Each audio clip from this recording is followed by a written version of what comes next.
The Cascades lay under several feet of snow in early February 2025. The roads that crossed them closed without much warning.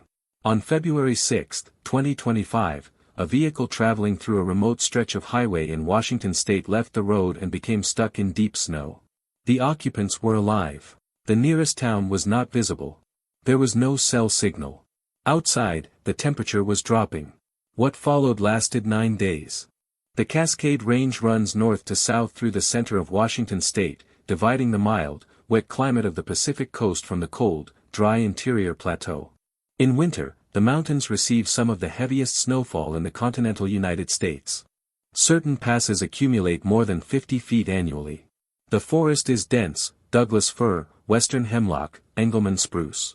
In deep winter, the canopy closes off much of the sky. Roads cut through these forests like narrow corridors, and when snow falls heavily, those corridors fill quickly. Highway 2, which crosses Stevens Pass, is one of the main routes connecting the Seattle metropolitan area to eastern Washington. It is a 2-lane highway for much of its length. It winds through river valleys and climbs through forested mountain terrain. In winter, the Washington State Department of Transportation monitors it closely. Chains or all-weather tires are often required. Closures occur. But the road remains open more often than not, and travelers use it regularly, commuters, skiers, freight drivers, and people simply passing through. In early February 2025, the region had seen significant snowfall. The mountains had received fresh accumulation. Conditions on the highway were manageable in places, more difficult in others. Travelers who knew the route understood its risks. Travelers who did not know it sometimes underestimated what the mountain winters could produce. The 2 people in the vehicle were a man and a woman. Their names were later reported as Tanner Mansfield and Taylor Nocerino. They were in their 30s. They had been traveling together through Washington state. The specific purpose and origin of their journey was not fully detailed in early reporting, but they were not local to the area, and the route they were traveling was not one they knew well. They had supplies with them, some food, some water, basic items that people typically carry on a road trip in winter. They were not equipped for extended wilderness survival. They were not experienced mountaineers or backcountry travelers. They were 2 people in a car on a mountain highway in winter. This distinction matters. Most survival stories of extended duration involve people with some level of outdoor experience, hikers, hunters, pilots who know how to read terrain, or individuals who have spent time in wilderness environments before the emergency began. The Cascades ordeal of February 2025 was different in this respect. The people involved were ordinary travelers. The experience they accumulated over the following 9 days was not drawn from prior training. It was drawn entirely from circumstance. At some point on February 6, the vehicle left the roadway. Reports indicated it went off Highway 2 near the town of Skykomish, in King County, Washington. Skykomish is a very small community, population under 300, situated along the South Fork Skykomish River, roughly 15 miles west of Stevens Pass. The terrain around Skykomish is heavily forested and steeply sloped. In winter, it is isolated in a specific way that mountain towns become isolated. The roads in and out still exist, but the margins around those roads disappear under snow, and anything that moves off the pavement quickly encounters terrain that is difficult to traverse on foot. The vehicle did not go over a cliff. It went into a snowbank or ditch at the side of the road, and it became stuck. This is not an uncommon occurrence on mountain roads in winter. Normally, a stuck vehicle is an inconvenience, a problem resolved within hours by a passing driver, a tow truck, or a phone call.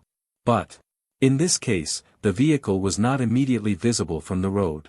It had come to rest in a position where it was obscured, either by the surrounding snowpack, the angle of the slope, or the density of the trees. The exact circumstances of how the car came to rest and why it was not seen from the road were not made entirely clear in early reporting. What is clear is that no one stopped.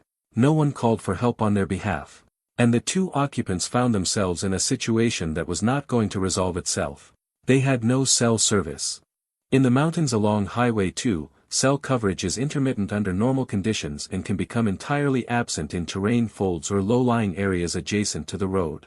Whether they attempted to signal passing traffic in the initial hours is not documented in detail. What is documented is that the days began to pass, and no one came.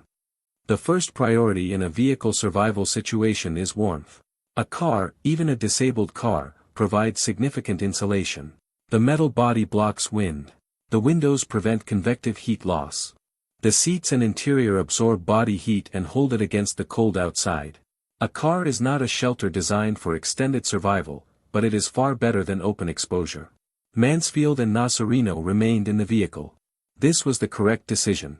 It is also the decision that most people in this situation make, because leaving the vehicle in deep snow, in unfamiliar terrain, without knowing the distance to help, is almost always the more dangerous option. Fuel becomes the central variable in vehicle survival. As long as the engine runs and fuel lasts, the heater functions. But idling a car continuously burns fuel at a slow but constant rate, and a standard fuel tank, roughly 15 gallons in most passenger vehicles, will not last more than a few days of continuous idling. Beyond fuel consumption, there is the risk of carbon monoxide accumulation if the exhaust pipe becomes buried in snow. Experienced survival instructors emphasize this point: if a vehicle is surrounded by deep snow, the exhaust must remain clear. Whether Mansfield and Nocerino were aware of this risk and managed it actively is not recorded. At some point the fuel ran out, or they chose to conserve it. The vehicle became cold. Outside temperatures in the Cascades in February routinely drop well below freezing at night, sometimes into the single digits Fahrenheit at elevation. The interior of a non-running vehicle will eventually equalize with the outside temperature, though the process takes time and the car continues to provide some windbreak even when not heated. They used whatever was available: clothing, blankets, anything that could be layered, to retain body heat. Food and water in a stranded vehicle situation depend entirely on what was in the car when it stopped. Road travelers typically carry less than they realize. A water bottle, some snacks, perhaps food purchased for the road. Mansfield and Nocerino had some supplies, but those supplies were not designed for 9 days. At some point, probably within the first 2 or 3 days, the food ran out or became critically limited. Snow provided water. This is one of the foundational elements of winter survival. The landscape itself holds water in frozen form, and if no other source is available, snow can be melted or consumed directly. Eating snow accelerates heat loss from the body and should be melted first when possible, but in a situation without fire or heat source, consuming snow directly becomes necessary. The body's core temperature must work harder to compensate. The river was nearby. The South Fork Skykomish River runs through the valley adjacent to Highway 2 in that area. It is a fast, cold river, fed by snowmelt and rain, running year-round. Whether they accessed the river for water at any point is not documented. It would have required leaving the vehicle and navigating through snow. The days were short. In early February at that latitude, approximately 47.8 degrees north, daylight lasts roughly 9.5 hours. The nights are long, and in a forest the darkness is early and total when clouds cover the sky. Without artificial light, the nights inside the vehicle would have been spent in near-complete darkness. Time slows in such conditions.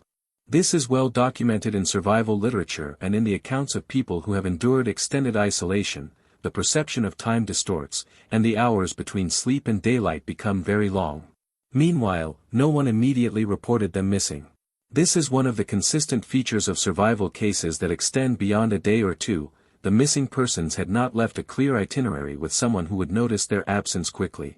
Whether Mansfield and Nocerino had communicated their route to family or friends, and whether those people understood when to expect them, is unclear from available reporting. What is clear is that a formal search was not initiated on the first day, or the second. Search and rescue operations in Washington state are coordinated through county sheriff's offices and supported by volunteer search and rescue teams. King County Search and Rescue, which would have primary jurisdiction for the area near Skykomish, is one of the more experienced teams in the state, with trained personnel and access to helicopters through the King County Sheriff's Office Aviation Unit. But search and rescue requires a point of origin. Someone has to report the people missing. Someone has to provide a last known location or a route. Without that information, rescuers have no starting point. In the Cascades in winter, a vehicle that has gone off the road and is covered in snow, even partially, can be effectively invisible from the road. Aerial search is hampered by tree cover. Ground search in deep snow is slow and exhausting. The conditions that trapped the vehicle in the first place are the same conditions that make finding it difficult. The human body under sustained cold and caloric deprivation begins to change in measurable ways. The basal metabolic rate, the rate at which the body burns energy at rest, increases in cold environments as the body works to maintain core temperature. This increased metabolic demand accelerates the consumption of fat and muscle tissue when food is unavailable. Within 2 to 3 days without significant caloric intake, the body enters a state of starvation metabolism. Cognitive function begins to decline. Decision-making becomes slower and less reliable. Emotional regulation becomes more difficult. Physical coordination degrades. Hypothermia, if it develops, follows a specific progression. In mild hypothermia, core temperature between 95 and 89 degrees Fahrenheit, shivering is intense and continuous, and the person remains conscious and capable of purposeful action. In moderate hypothermia, below 89 degrees, shivering stops, and this is deceptive. The cessation of shivering does not mean the body is warming, it means the body has exhausted its capacity to generate heat through muscular movement. Confusion increases. Coordination fails. Without intervention, the progression continues toward unconsciousness and cardiac arrest. There is no detailed medical record of what Mansfield and Nocerino experienced physically over the 9 days. What is documented is that both were alive at the time of rescue, and that both required medical attention. The degree of their physical deterioration, how close either came to the threshold conditions described above, was not publicly reported in precise terms. 9 days is a long time in a stopped car in the mountains in winter. What the mind does with that time is not something that can be reconstructed from the outside.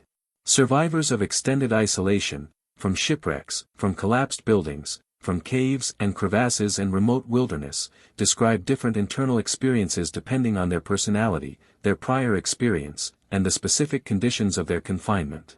Some describe a gradual narrowing of focus, the mind reducing its scope to the immediate, warmth, the next hour, small tasks. Some describe a quality of stillness that is different from peace, more like the suspension of ordinary mental activity. Some describe fear that is not constant but cyclical, rising and falling. Some describe a point at which hope becomes something mechanical rather than felt, a continuation of behavior rather than a belief in outcome. None of this can be attributed to Mansfield and Nocerino specifically. They did not invent those responses, they would have experienced versions of what humans experience under those conditions. But the specifics of their inner 9 days belong to them. What can be said is that they remained functional. They did not leave the vehicle and wander into the forest, which would likely have been fatal. They stayed together. They managed their resources, whatever remained of them, over a period of time that most people cannot intuitively imagine in that context. At some point during the 9 days, one of them, reports indicated it was Mansfield, left the vehicle to attempt to reach help or signal for assistance. The details of this effort are not fully documented. Whether he traveled any significant distance on foot, whether he was able to reach the road or any structure, or whether he returned to the vehicle, is not entirely clear from initial reporting. What is clear is that the effort did not immediately produce a rescue. The terrain around that section of Highway 2 is not flat or simple to navigate in deep snow without snowshoes or other equipment. A person in a weakened condition, without proper winter travel gear, moving through several feet of snow on a steep forested slope, covers very little ground and burns energy at a rate that worsens the overall situation. This is the fundamental tension in prolonged vehicle survival, the decision to stay or go. The conventional guidance from survival experts is to stay with the vehicle, because the vehicle is visible, provides shelter, and marks a known location. But this guidance depends on the assumption that someone is looking. After several days with no sign of rescue, the psychological pressure to move, to do something, can become very strong. Whether the decision to leave the vehicle was made out of this pressure, or out of a reasoned assessment that rescue was not coming, is not known. The rescue occurred on February 14, 2025, which was 9 days after the vehicle had gone off the road on February 6. The precise details of how they were found, whether by aerial search, ground team, or a passing driver who spotted something, were reported in general terms in Washington state news coverage at the time but not in extensive detail in early accounts.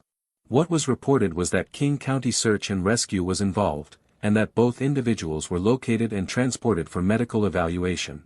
Both were alive.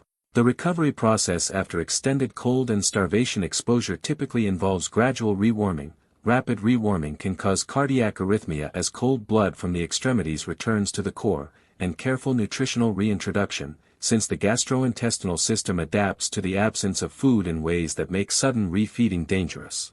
The specific course of their medical care was not publicly detailed. They survived. Both of them. After 9 days. In the recorded history of vehicle survival incidents in the American West, 9 days is an uncommon duration. Most vehicle survival situations are resolved within hours or a few days. The longer cases, those that stretch into a week or beyond, typically involve a combination of factors: remote location, obscured vehicle, delayed missing persons report, and adverse weather that hampers aerial search. The February 2025 Cascades case fit this pattern precisely. The case that most frequently appears in the literature for comparison is the Stolpa family incident from January 1992, in which James and Jennifer Stolpa and their infant son were stranded in a Nevada snowstorm for approximately 8 days before James walked approximately 50 miles for help. That case drew national attention and was later made into a television film. The 2025 case received regional news coverage but did not achieve the same national visibility, perhaps because it occurred during a period of dense news cycles, or perhaps because both survivors, while in serious condition, emerged without the permanent physical damage, frostbite amputations, for example, that tends to mark survival cases visually and viscerally for media audiences. There was also the case of James Kim in 2006, in the mountains of southwestern Oregon, in which a family became stranded on a remote Forest Service road in winter. The mother and 2 children survived after being found by helicopter. James Kim left the vehicle to seek help on foot and died of exposure. He was found in a creek several miles from the vehicle. The 2025 case echoes aspects of the Kim incident in geography and season and the decision to leave the vehicle, but its outcome was different. What separates the cases that end in survival from those that end in death is not always the most obvious variable. Physical fitness helps but is not determinative. Prior survival training helps but is also not determinative. In many documented cases, the variable that matters most is time, specifically, whether someone reports the missing persons quickly enough for search and rescue to locate them while they are still alive. The human body, even under significant physical stress, has reserves that exceed what most people expect. The Stolpas survived 8 days. Aaron Ralston survived 6 days pinned by a boulder before amputating his arm and walking out. The miners in the 2010 Copiapo collapse in Chile survived 69 days underground. The body is more durable than it appears. But the body's durability has a threshold, and that threshold is different for each person and each set of conditions. Cold and hunger together accelerate toward that threshold faster than either alone. 9 days in the Cascades in February, without consistent heat and with minimal food, places the body close to that threshold. Whether Mansfield and Nocerino were hours from it or days from it when they were found is a question that belongs to their physicians and their private accounting.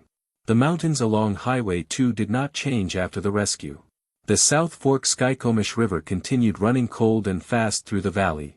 The Douglas firs held their snow until the afternoon sun or a wind dislodged it in small cascades. The highway was still there, 2 lanes of pavement through a forest that predates the road by centuries. People continued to drive through.